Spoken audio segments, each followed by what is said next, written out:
নমস্কার। এরকম বারবার হয়েছে।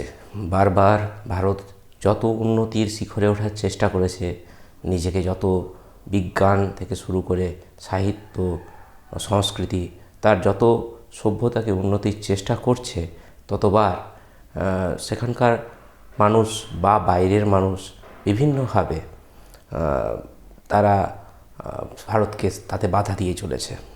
ভারত যখন পারমাণবিক পারমাণবিক ক্ষেত্রে গবেষণায় উন্নতি করার চেষ্টা করছিল বা মহাকাশ বিজ্ঞানে উন্নতির চেষ্টা করেছে, যতবার কম্পিউটারের বিভিন্ন দিকে হার্ডওয়্যার থেকে শুরু করে সফটওয়্যার সমস্ত জায়গায় উন্নতির চেষ্টা করেছে, যদি না তাদের নিজস্ব স্বার্থ জড়িত থেকেছে, তাহলে পশ্চিমী সভ্যতা অর্থাৎ আমেরিকা, ইউরোপ এবং বিভিন্ন অংশে ভারতেরও বিভিন্ন বিরোধী শক্তি, যারা সেই সমস্ত শক্তিরই প্রভাবে প্রভাবিত হয়ে ভারতীয়দেরকে উন্নতি করতে দেয়নি।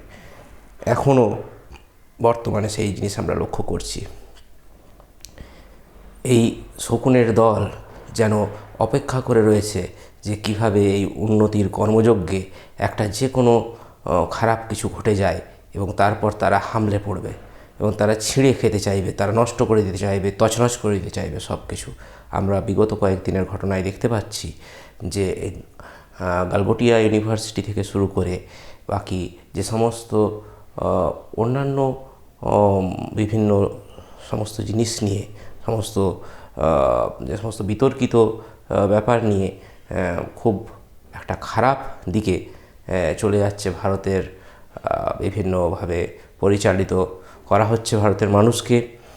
তো সেই জিনিস থেকে একটা জিনিস পরিষ্কার যে ভারতীয়দেরকে পরিচালিত করার জন্য বৈদেশিক নানান শক্তি খুবই তৎপর। একটা দেশ রাষ্ট্রবিজ্ঞানের ভাষায় তৈরি হয় একটি ভূখণ্ড এবং একটি জনগোষ্ঠীর দ্বারা। মানে আগেকার দিনে যদি দেখা যেত যে যখন রাজতন্ত্র ছিল, তখন রাজাকে ঈশ্বরের প্রতিনিধি হিসেবে নির্ধারিত করা হতো এবং রাজা সেই ভূখণ্ডের নিয়মকানুন ঠিক করতেন, সেই ভূখণ্ডে তার সাম্রাজ্য বিস্তার করতেন। সেই সাম্রাজ্যবাদী সমস্ত ব্যাপার অবসান ঘটিয়ে যখন গণতন্ত্র প্রতিষ্ঠিত হলো, তখন এই গণতন্ত্রের জনগণের দ্বারা, জনগণের জন্য এবং জনগণ কর্তৃক পরিচালিত জনগণের একটি সরকার প্রতিষ্ঠিত হয়। এর ফলে একটি জিনিস পরিষ্কার যে যেহেতু পরোক্ষভাবে জনগণই একটি সাম্রাজ্যের বা একটি অবসান ঘটিয়ে একটি গণতান্ত্রিক ব্যবস্থার সূচনা করেছে, তাহলে জনগণকেই সেই আগেকার দিনে যেমন রাজায় রাজায় যুদ্ধ হতো, উলু খাগড়ার প্রাণ যেত, তেমনি বা জনগণের ক্ষতি হতো। এখন কিন্তু বর্তমানে পরোক্ষে হলেও জনগণই যেহেতু রাজা, তাই জনগণের ওপর প্রত্যক্ষ বা পরোক্ষ প্রভাব খাটিয়ে একটি দেশকে নষ্ট করা প্রচেষ্টা চলে। যেমন একটি ভূখণ্ড দখল করার চেষ্টা চলে যুদ্ধের মাধ্যমে, ঠিক তেমনি জনগণের মন এবং মানসিকতাকে বদলে ফেলে তাদের সংস্কৃতিকে পরিবর্তন করে একটি জনগোষ্ঠীকে রূপান্তরিত করা সম্ভব, বা তাদেরকে লোভ দেখিয়ে নিজস্ব দেশে নিয়ে চলে যাওয়ার মাধ্যমে যেভাবে ব্রেন ড্রেন হয়, তেমনিভাবে একটি দেশের যথেষ্ট ক্ষতি করা সম্ভব, বা একটি দেশকে পরোক্ষে নিও কলোনিয়াল একটি পদ্ধতিতে তাদেরকে দখলে রাখা সম্ভব। সেই প্রচেষ্টা দীর্ঘদিন ধরে চলছে। ভারত যতবার উন্নতির চেষ্টা করছে, যতবার দেখা যায় যে মহাকাশ বিজ্ঞানে উন্নতির সময়ে বিক্রম সারাভাইয়ের যে আকস্মিক রহস্যজনক মৃত্যু, বা নম্বি নারায়ণের যে ক্রায়োজেনিক ইঞ্জিন প্রকল্পের চেষ্টা, সেখানে তাকে মিথ্যেভাবে ফাঁসিয়ে দিয়ে দীর্ঘদিন তাকে জেলে রেখে ক্ষতিগ্রস্ত করার চেষ্টা, অথবা যে ডক্টর হোমি জাহাঙ্গীর ভাবার যে রহস্যজনক প্লেন দুর্ঘটনা, বা যখন ভারতের আমরা দেখতে পেলাম যে প্রথম chief of defence staff Bipin Rawat স্যারকে যখন হত্যা করা হয় বলে সন্দেহ করা হচ্ছে, বা একটি আকস্মিক হেলিকপ্টার দুর্ঘটনা যেটিকে সন্দেহজনক হিসেবে ধরা হয়, এরকমভাবে বহু নানান কিছুর মাধ্যমে ভারতকে ক্ষতিগ্রস্ত করার চেষ্টা করা হয়। এই নিকোবর বা আন্দামানে যে উন্নতির প্রকল্প চলছে, লাক্ষাদ্বীপে যে সমস্ত ডেভেলপমেন্ট ওয়ার্ক চলছে, পরিবেশবিদরা বা তাদের ছদ্মবেশে কিছু বৈদেশিক মদতপুষ্ট এনজিও বিভিন্ন রকম আন্দোলন সৃষ্টি করে। যখন লাদাখে নানা রকম উন্নতির চেষ্টা চলে, তখন সেখানে তা বাধা দেওয়া হয়। তেমনি বর্তমানে এআইয়ের যে বিপ্লব হতে চলেছে, যে এআইকে বলা হচ্ছে যে একটি সম্পূর্ণ ব্যবস্থা পরিবর্তন করে দিতে চলেছে ভবিষ্যতে, সেই জগতে যখন ভারত পদার্পণ করার বা ভারত একটি তার গুরুত্বপূর্ণ ভূমিকা রাখার চেষ্টা করছিল, তখন তাকে বিভিন্নভাবে ঠাট্টা তামাশা করা হয় যে ভারতের পক্ষে তা সম্ভব নয় কোনো মতেই। কিন্তু এখন যখন এইখানে ভারত নিজের একটি ক্ষমতা প্রদর্শন করার জন্য বা নিজে একটি উন্নতির চেষ্টার জন্য উদ্যত বা তৎপর, তখন তাকে বিভিন্নভাবে পরাস্ত করতে বা তাকে ক্ষতিগ্রস্ত করতে বিরোধী শক্তি, যারা এই দেশের ক্ষতি চায়, যে সমস্ত বৈদেশিক শক্তি, তারা এদেরকে কাজে লাগিয়ে বা আমাদের দেশের মধ্যেই যে সমস্ত বিচ্ছিন্নতাবাদী এবং বিভিন্ন রকমের দেশের ক্ষতি চায় যে সমস্ত মানুষজন, যাদের নিজস্ব হয়তো উদ্দেশ্য যে এই দেশকে উন্নত করে দিলে এখানের মানুষ হয়তো তাদের আর মেনে চলবে না, তো তারা সবসময় দেশের ক্ষতি চাইছে। এই দিক থেকে মানুষকে সজাগ এবং সতর্ক থাকতে হবে। কেননা ভবিষ্যতে যদি ভারতকে উন্নত হতে হয়, তাহলে ভারতের মানুষকে উন্নত হতে হবে। কেননা এখন বর্তমানে রাষ্ট্র পরিচালিত হয় জনগণের দ্বারাই। একটি ভূখণ্ড দিয়ে শুধু একটি রাষ্ট্রের সীমা থাকে না। তাই জনগণ যদি না সতর্ক হয়, তাহলে জনগণ ভুল রাষ্ট্রের ভুল হিসেবেই প্রতিপন্ন হয়ে যাবে। তো এই বর্তমান পরিস্থিতিতে আমরা দেখতে পাচ্ছি যে যদি আমাদেরকে একটি কেউ কোনো নিউজ এজেন্সি আমাদেরকে জানায় যে ভারতবর্ষ 11তম অবস্থান থেকে জিডিপির দিক থেকে বর্তমানে 4র্থ স্থানে এবং খুবই সামনাসামনি, এমনকি আইএমএফও বলছে যে 2028-এর মধ্যেই ভারতবর্ষ 3য় বৃহত্তম শক্তি হবে, তখন আমাদেরকে বলা হয় যে ভারত পার ক্যাপিটা ইনকাম বা প্রতি মাথাপিছু আয় হিসেবে অনেক পিছিয়ে আছে। এটা একটি ব্যর্থতা ভারতের। কিন্তু ভারত যেভাবে এগিয়েছে, সেইটাও যদি না এগিয়ে যদি পিছিয়েই থাকতো, তাহলে কি আদৌ উন্নতি হতো না। ধীরে ধীরে এত বিপুল একটা জনসংখ্যা, যে জনসংখ্যার তুলনা আমরা যে কোনো দেশের সাথে যদি করি, তাহলে অবাক হয়ে যেতে হয় যে এই বিপুল জনসংখ্যাকে নিয়ে এবং এত বৈচিত্র্যকে নিয়ে, এত রাজনৈতিক বৈচিত্র্য এবং এত ধর্মীয় ভাষাগত নানান কিছু বৈচিত্র্যকে নিয়ে, এত ঔপনিবেশিকতাবাদের সময়ের নানা রকম সমস্যাকে নিয়ে ভারতকে এগিয়ে নিয়ে যাওয়া যথেষ্ট একটি জটিল ব্যাপার। এবং সেখানে ক্রমাগত যদি কেউ বাধা দেয়, তাহলে জনগণ যদি না এগিয়ে আসে, তাহলে কিন্তু দেশের উন্নতি সত্যিই কঠিন।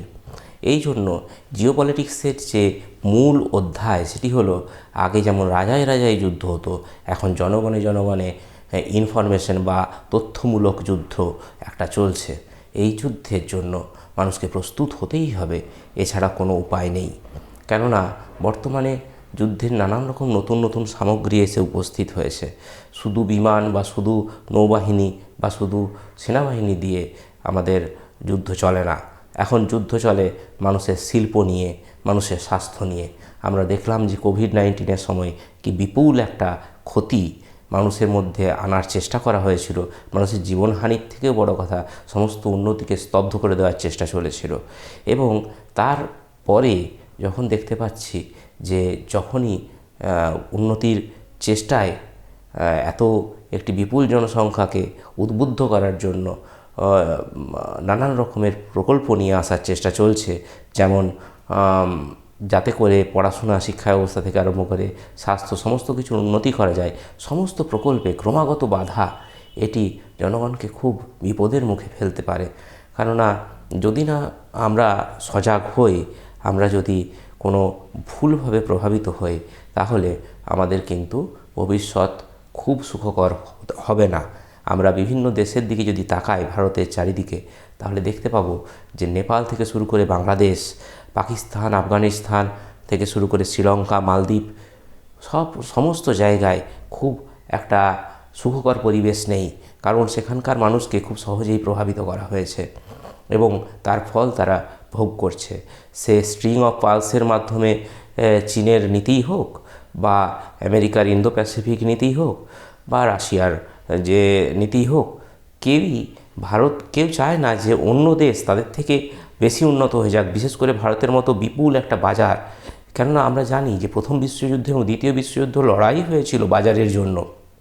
কোল্ড ওয়ার যে রাশিয়া এবং আমেরিকার মধ্যে হয়েছিল, সেটা বাজার ভিত্তিক লড়াই, বাজার দখল করার লড়াই। কাজেই এখন যদি বর্তমানে ভারতবাসী এটা না বুঝতে পারে, বিশেষত সাধারণ মানুষ এটা যেন বুঝতে পারে যে ভারতবাসীকে শুধু একটি বাজার হিসেবে ব্যবহার করে থাকতে চাইছে কিছু দেশ, এবং তাতে তারা বিভিন্ন ভারতীয়দেরই সহযোগিতা পাচ্ছে, বিভিন্নভাবে তারা তাদেরকে প্রভাবিত করতে পারুক না কেন সেইভাবেই। তো বর্তমানে যদি আমরা শুধু বাজার হয়ে রয়ে যাই, তাহলে আমরা কোনোদিনই উন্নত হতে পারবো না। এখন কোনো দেশই চাইবে না যে একটি বাজার নিজেই তার জিনিসপত্র তৈরি করে উল্টে তাদের জিনিসপত্র বিদেশে রপ্তানি করুক, বা আরও তারা উন্নতির চরম শিখরে উঠে যাক, যাতে করে তাদের যে বাজার ছিল সেই বাজার ক্ষতিগ্রস্ত হয়ে যাক। বর্তমানে বৈদেশিক যে সমস্ত ব্যবসা বাণিজ্যের ক্ষেত্রে আমরা দেখতে পাচ্ছি যে ভারত যথেষ্ট একটা উন্নতির জায়গায় যাওয়ার চেষ্টা করছে। এবারে বড় বড় যে সমস্ত কোম্পানি রয়েছে বিদেশে, বা বড় বড় যে সমস্ত ব্যাংক রয়েছে, আমরা যদি লন্ডন থেকে শুরু করে বিভিন্ন রকমের আমেরিকার বা জার্মানির বিভিন্ন রকমের ব্যাংক, বিভিন্ন রকমের শিক্ষা প্রতিষ্ঠান, বিভিন্ন রকমের কোম্পানির দেখতে পাই যে তাদের উন্নতি তাদের নির্ভর করেছে তাদের বাজারে জিনিসপত্র বিক্রির উপর। বাজার বলতে বিশ্ববাজারে, যেমন ভারতবর্ষে বিভিন্ন প্রকারে তারা তথ্য প্রযুক্তির সাহায্যে তৈরি করা তাদের ফসল বা তাদের যে সমস্ত প্রোডাক্ট, সেগুলো রপ্তানি করে তারা বিপুল বৈদেশিক মুদ্রা অর্জন করে, এবং তারা কখনোই চাইবে না যে ভারত সেই একই রকম বা তাদের থেকে আরও ভালো প্রযুক্তি উন্নত করে নিজের বাজারে তো বটেই, তাদের নিজস্ব মানে বিদেশের বাজারেও তারা সেই রপ্তানি করুক তাদের জিনিসপত্র। এবং এই বিভিন্ন যে বৈদেশিক শক্তি যারা দুটো বিশ্বযুদ্ধ লড়াই করেছে, যারা কোল্ড ওয়ার লড়াই করেছে, যারা বর্তমানেও লড়াই করছে বিভিন্ন দেশে তারা তাদের জিওপলিটিক্যাল গেনের জন্য, বিভিন্ন রকমের তাদের লাভের জন্য তারা বারবার চেষ্টা করে যাচ্ছে। হ্যাঁ, তো সেখানে ভারত যদি নিজেই উন্নত হয়ে যায় তাহলে তাদের সমূহ বিপদ। তাই তারা সর্বদাই চেষ্টা করছে বিভিন্নভাবে বিভিন্ন দেশের মাধ্যমে ভারতের সংস্কৃতি, ভারতের যে সমস্ত উন্নতির প্রকল্প, সমস্ত কিছুকে কালিমালিপ্ত এবং বাধাপ্রাপ্ত করার, এবং ভারতের বিভিন্ন জায়গায় যাতে ক্ষতি হয়। তো শুধুমাত্র যে পাকিস্তান ভারতবর্ষকে হাজারটা জায়গায় ব্লিড ইন্ডিয়া ইন্টু 1000 কাটস, বা হাজার জায়গায় ভারতকে রক্তাক্ত করা, বা চীন যে শুধু সালামি স্লাইসিং বা টুকরো টুকরো করে ভারতকে কাটা, এটা চাই তা নয়। লন্ডনের যে bank of England, church of England, United স্টেটসের যে ফেডারেল ব্যাঙ্ক, এরাও কিন্তু বা সেখানকার যে সমস্ত কোম্পানিজ রয়েছে, Black Rock, Rochester family, Rockefeller group, এরা যে ভারতের সবাই সমানভাবে একইভাবে উন্নতি চায়, এটা কিন্তু সবসময় ভাবা ঠিক নয়। সেই জন্য আমি এই সচেতনতামূলক ভিডিওগুলো করতে শুরু করেছি, যাতে করে এতে আমার কোনো অর্থনৈতিক উদ্দেশ্য নেই, কারণ আমি অর্থনৈতিক কোনো রকম কিছুর পাওয়ার চেষ্টা আমি এখানে বন্ধ করে রেখেছি। প্রফেশনাল মোড অন করা আছে, যাতে করে আমি দেখতে পাই যে মানে কীরকমভাবে মানুষজন দেখছে বা কী ব্যাপার। তো আপনারা সবাই পাশে থাকুন, সাথে থাকুন। জয় হিন্দ, জয় ভারত।